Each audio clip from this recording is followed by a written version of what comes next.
think the best we can hope for in terms of energy conservation from the Volt is on an individual basis, and never mind, effect on the nation's fuel use. It gets down to the individual. People who drive less than 40 miles a day will be able to use the Volt and basically never burn another drop of gasoline. And they'll be running at an equivalent cost of about 3 cents a mile, which is pretty sensational. That's what the Volt is all about. And if over time the Volt and other vehicles using the same or similar technology of other brands, other body styles, none of which is even ready to talk about. But we know that a lot of competitors are looking at the same thing, because I think we've really discovered the right formula here.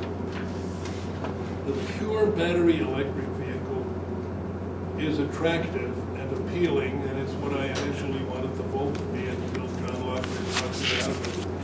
The problem with the pure electric vehicle is what's called range anxiety. People never quite know how much range they have, because it can vary depending on temperature. It can vary depending on whether you're going uphill or downhill. It can vary depending on whether it's winter, if you've got the heater going full blast, or in summer you've got the air conditioning full on. So you're never quite sure.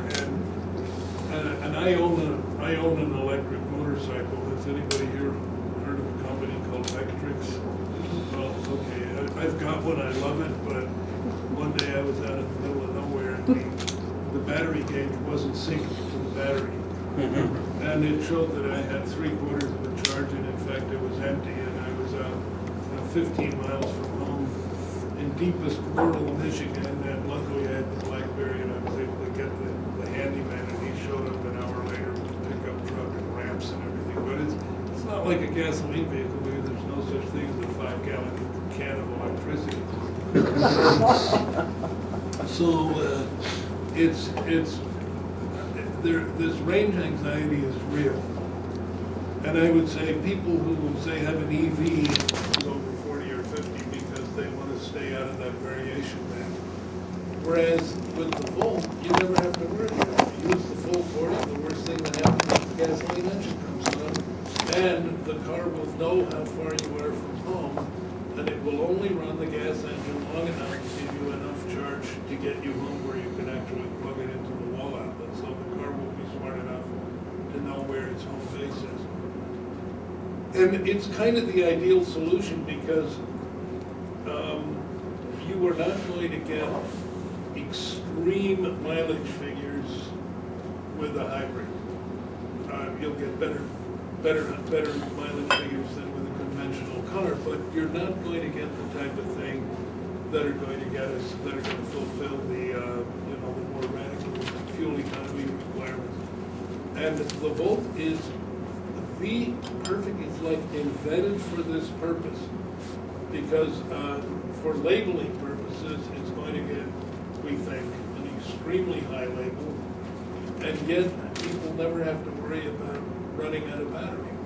So it seems to us and to a lot of competitors who sneered and scoffed when we first started on this, it's starting to crystallize itself as a very, very rational solution to combine an extreme high mileage vehicle with a vehicle that's eminently practical, that you can drive for several hundred miles without refueling. So we're pretty excited about it. We still have some competitors who are very skeptical. Hey, that's life.